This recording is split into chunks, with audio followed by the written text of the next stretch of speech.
ये संसार खुशियां और दुख, सुख और दुख के दो पार्ट के बीच में ये जीवन चलता रहा है।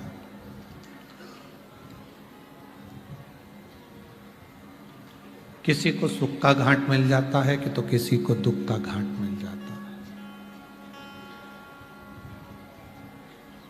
और ऐसा नहीं है कि एक ही घाट पर हमेशा टिके रहना।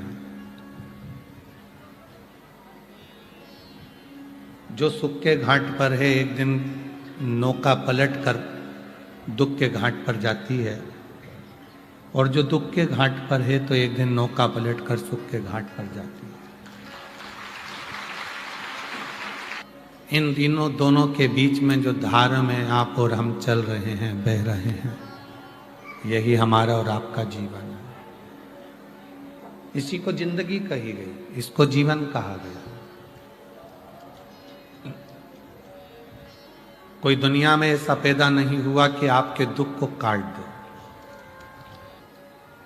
कोई कहते हैं कि हमारे पास में ऐसे महाराज जी हैं जो हमारा दुख काट सकते हैं। तो मेरे भगवान राम जी के पास में तुम्हारे महाराज जी से भी बड़े महाराज जी थे। मेरे भगवान कृष्ण के पास में उनसे भी बड़े महाराज जी का आनंद था। जब इस मृत्यु लोक में आने के बाद भगवान श्री राम जी को भी दुख सहना पड़ा है, इस मृत्यु लोक में आने के बाद भगवान कृष्ण को भी दुख सहना पड़ा है, तो आपको भी संसार में आने के बाद थोड़ा ना थोड़ा दुख तो सहना ही पड़ेगा।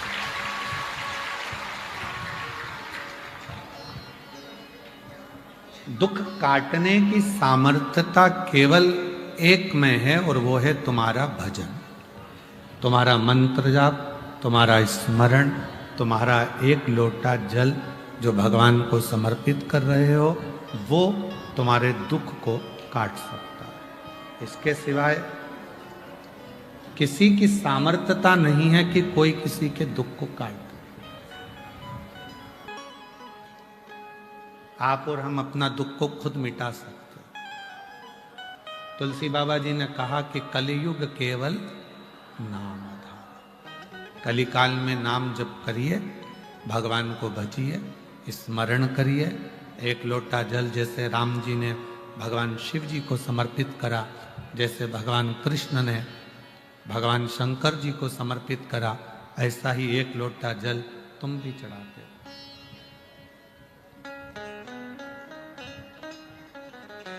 आप भी भगवान की अविरल भक्ति में डूबते जाओ, भजन में डूबते जाओ। जब संसार का मनुष्य अपनी जिंदगी का सारा भार परमात्मा पर सौंप देता है, तो मनुष्य फिर रोता नहीं है, वो मुस्कुराता रहता है, खिलखिलाता रहता है। बच्चे को देखा है, छोटा सा बच्चा ऊपर उछालो तो हंसता है, क्योंकि उस बच्चे को मालूम है कि मुझे झेलने वाला नीचे खड़ा है।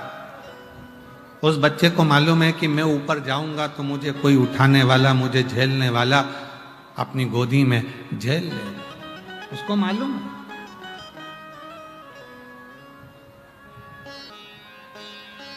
बाबा जी एक बात कहना था,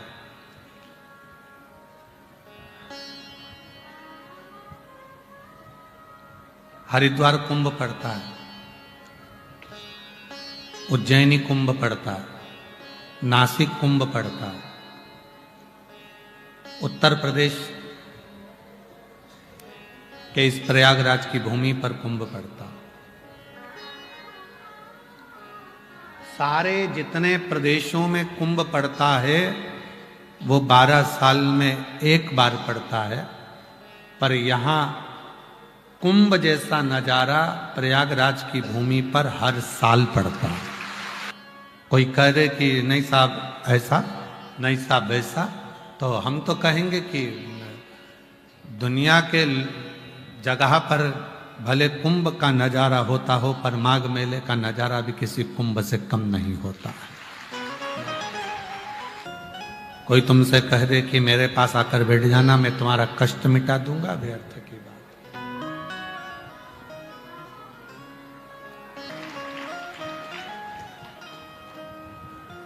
हाथ रखने से नहीं, आपकी बुद्धि में जब आपने शिव महापुराण की कथा को श्रवण कर लिया और आपने उस कथा को सुनने के बाद जब भगवान पर भरोसा कर लिया और भरोसा करने के बाद जब आप शिव जी को एक लोटा जल चढ़ाने लगे और वो जल लाकर जब आप अपने पति को या बीमार व्यक्ति को पिलाने लगे, तो उसको मेरा भोले बाबा आपके भरोसे से ठीक करना प्रारंभ कर देगा। केवल एक बार हमको देख लो, और गुरु होता ही ऐसा है, करुणा की दृष्टि से जब देखता है, उसके नैनों में जो शिव समाया हुआ होता है, वो शिव की दृष्टि उस भक्त पर पड़ती है, तो अपने आप उसके दुखड़े मिटना प्रारंभ हो जाता है। केवल देखिए, आपके देख लेने पर, आप अगर देख लोगे, केवल देख लेने पर भी मेरा दुख समाप्त हो जाए, मेरा कष्ट मिट जाए। प्रेम कम नहीं हो रहा, और हम तो बाबा से यही प्रार्थना करते हैं, भोले बाबा त्रिवेणी के संगम पर ऐसी कृपा करना, जो जिस भाव से कथा को श्रवण करने के लिए आया है, खाली झोली लाया है, बाबा गंगा यमुना सरस्वती मैया, हे अक्षय वट, आपकी कृपा छाया इन सब पर बनाना, मेरे नाग वासुकी, मेरे भोले बाबा, हे शिव, इनकी झोलियां खुशियों से भरकर इनको घर भेजना, ऐसी कृपा करो। और बड़े प्रेम। और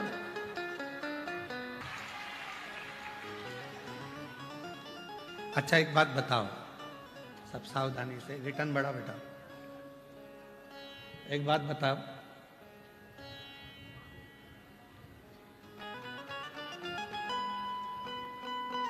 जब विश्वनाथ तुम्हारा हो जाएगा,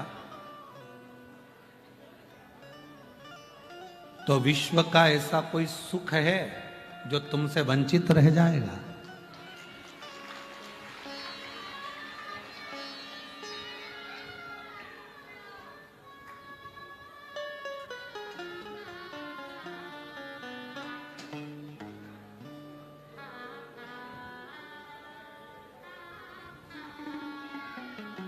कहां जा रहे हो?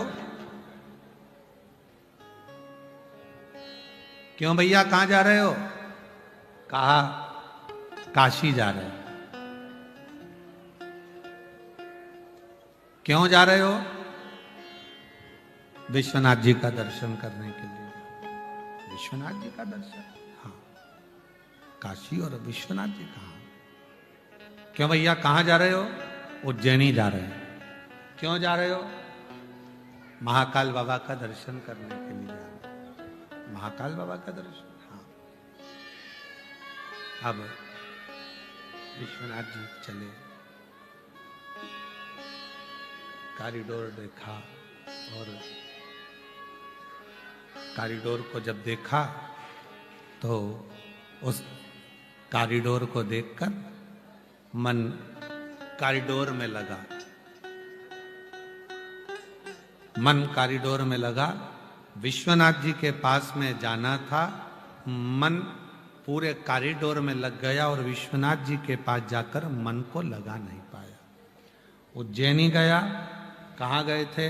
महाकाल। ये चल नहीं रहे हैं बक्से। महाकाल कॉरिडोर का दर्शन किया, महाकाल तक पहुंचा, मन नहीं लगा। मन लगना था परमात्मा, चित्त लगना था परमात्मा, और जब मन चित्त परमात्मा में नहीं लगा तो व्यक्ति फिर सोचा कि मैं आया इतनी दूर, पर मेरा मन, मेरा चित्त लगा क्यों? मेरा मन, मेरा चित्त लगता क्यों नहीं?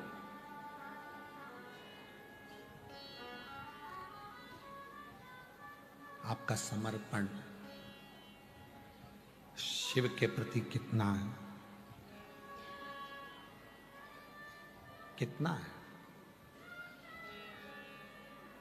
रामचरितमानस में एक लाइन आती है कि राम जी, भगवान श्री राम जब सोते हैं तो सोने से पहले अपने गुरु,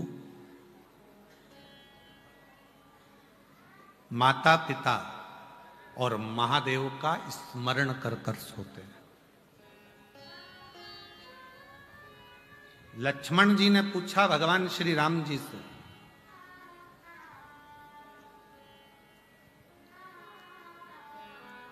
सोने से पहले किसका नाम लेना चाहिए?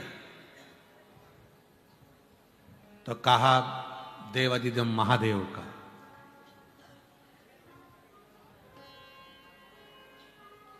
और उठने पर किसका नाम लेना चाहिए? तो भगवान श्री राम जी ने कहा श्री हरि का। जागो तो हरि को जपो और सोने से पहले हर को जपो। जब हरि और हर के मिलन का दिन निकलेगा, रात निकलेगी, तो तुम्हारे जीवन में सुख और खुशियां अपने आप आती चली जाएगी। तुम्हारे जीवन में सुख भी आएगा, खुशियां भी आएगी, आनंद भी आएगा। हरि और हर, ये दोनों का स्मरण आपके जीवन को सुख प्रदान करना प्रारंभ कर देगा। हरि और हर। शिव कथा कर रही है, भगवान शंकर का चरित्र कर रहा है, शिव महापुराण की कथा कर रही है, शिव तत्व कह रहा। शिव के मंदिर जाना तो शंकर भगवान के शिवलिंग से मतलब रखना, भगवान शंकर के शिवलिंग से मतलब रखो, शिवलिंग की पूजन से मतलब रखो। बाकी के मंदिर में क्या लग रहा है, क्या लगा रहे हैं, क्या कह रहे हैं, कौन बोल रहा है, क्या बोल रहा है, उससे मतलब नहीं। कथा सुनने के लिए आए हो, कहाँ बैठे हो? रोड के किनारे बैठे हो कि नाली के किनारे बैठे हो कि गटर के किनारे बैठे हो? गंदगी देखी क्यों रहे हो? तुम्हें तो बैठकर बाबा की कथा का रसतत्व ग्रहण करना। पीछे के दरवाजे पर आकर आवाज लगा रहे हो, चिल्ला रहे हो, या आगे के दरवाजे से आने का प्रयास कर रहे हो? बिल्कुल नहीं। आगे बैठोगे तभी शंकर जी मिलेंगे क्या? अरे बोलो तो जम के। या भगवान शंकर की कथा में सब। और अगर आगे बैठना ही है तो ये जो 5 दिन से आसन संभाल कर बैठे हैं, तुम तो 1 दिन के लिए आए हो, ये 5 दिन से जो जगह संभाल कर बैठे हैं, आप ऐसे आकर बैठो।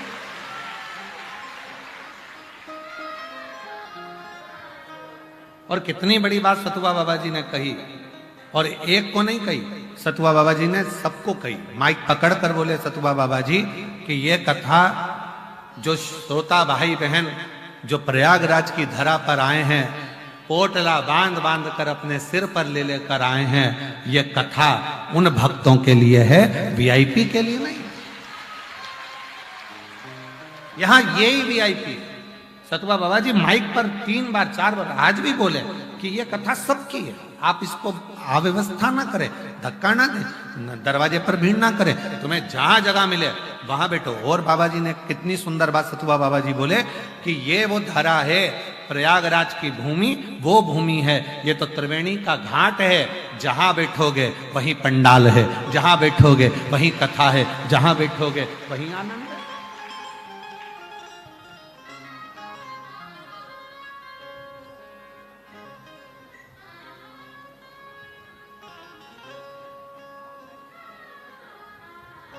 ठीक है, जहां बैठे हो तुम्हारी मर्जी, जहां बैठ जाओ तुम, बैठ कर कथा का रसतत्व करो। बस इतना याद रखना, जब स्तुति करो, कथा सुनकर जब उठो, भूमि की रज को प्रणाम करो, मस्तक लगाओ, हृदय से लगाओ, और प्रणाम कर कर बाबा को अपने मन का भाव जरूर कह कर जाओ।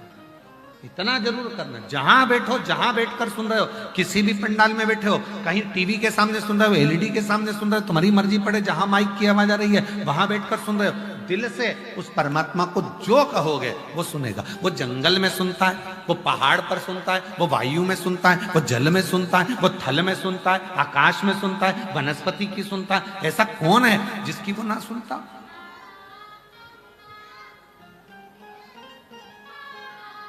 ऐसा कौन है जिसकी वो ना सुनता? सबकी सुनता है।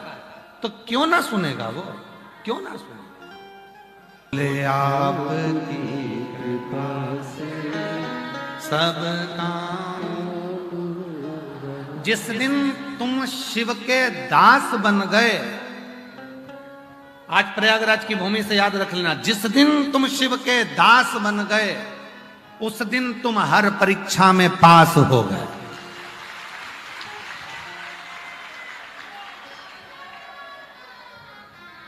किसके दास? शिव के। फिर कोई परीक्षा, संसार की कितनी भी परीक्षाएं, दुख आएगा, तकलीफ आएंगी, कष्ट आएगा, बीमारी आएगी, रोग आएगा, सब कुछ होगा। शरीर मिला काहे के लिए मिला? पहले तो ये विचार छोड़ दो कि तुम्हारे पास में दुख तकलीफ नहीं आएगी, आएगा, सब आएगा। क्यों? शरीर ही नहीं देता भगवान ने तो मनुष्य का शरीर दिया काहे को? ऊपर ही नहीं रख लेता, देकर भेजा ही काहे को है? जाओ पहुंचो, चलो। तो किसी ने कहा क्यों गुरुजी, अगर भगवान दुख देता है तो ऊपर ही सारा भुगतान क्यों नहीं भुगता लेता? फिर पृथ्वी पे काहे कोई हमें भेज देता है यहाँ पर कि और दुख भोग लो, वहीं पे ऊपर कंप्लीट करके भेजता। हमने कहा देखो, हॉस्पिटल में मरीज अगर बीमार होकर भर्ती होता है ना, तो उसको वहां बोतल भी चढ़ती है, इंजेक्शन भी लगता है, दवाई भी मिलती है, सब कुछ मिलता है। पर आखिरी में जब वो छुट्टी लेके जाता है ना, तो एक पन्नी में उसको दवाई भी दी जाती है, गोलियां भी दी जाती है कि घर जाकर ये लेना। तो वो कहता है क्यों डॉक्टर साहब, जब मुझे इतनी बोतल यहीं लग गई, दवाई सब यहीं खा ली, गोली सब यहीं खा ली, तो घर पे क्यों दे रहे हो? तो कहा नहीं नहीं, ये घर का डोज तो तुम्हें लेना पड़ेगा, घर पर जाकर 15 दिन 20 दिन तो तुमको डोज लेना पड़ेगा, तब जाकर तुम पूरे ठीक हो गए। उसी तरह भगवान ने जितना मां कूटना था तुमको खूब कूटा, जितना कूटना था तुमको ऊपर खूब मसल मसल के कूटा। यमराज ने भी कूटा, धर्मराज ने भी न्याय दिया और खूब पीटा। और कूटने के बाद आखिरी में कहा यहाँ का इलाज पूरा हो गया, हॉस्पिटल से छुट्टी करो, इसको नीचे भेजो। तो क्या दवाई? तो क्या इसके नीचे भेज दो, इसके कर्म पर दवाई लिख दो। और कर्म पर दवाई लिख कर भेज दी।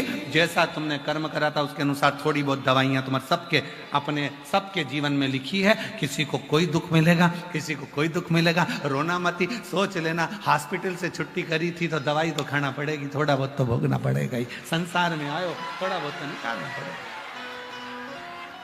ये कर्म का भोग तो मनुष्य को, और केवल आप नहीं, संसार का जितना भी बड़े से बड़ा साधु क्यों ना हो, सन्यासी क्यों ना हो, तपस्वी क्यों ना हो, साधक क्यों ना हो, उपासक क्यों ना हो, गृहस्थी क्यों ना हो, पक्षी क्यों ना हो, पशु क्यों ना हो, जलचर क्यों ना हो, थलचर क्यों ना हो, वायुचर क्यों ना हो, संसार का ऐसा कोई व्यक्ति, कोई जीव पैदा नहीं हुआ जिसको भोगना नहीं पड़ा। लिखकर आया है, छापा लगा है, आकर भोगना तो पड़ेगा। तो इसमें घबराना नहीं। क्या करना है अपने को? तो अब जब भाग्य में लिखी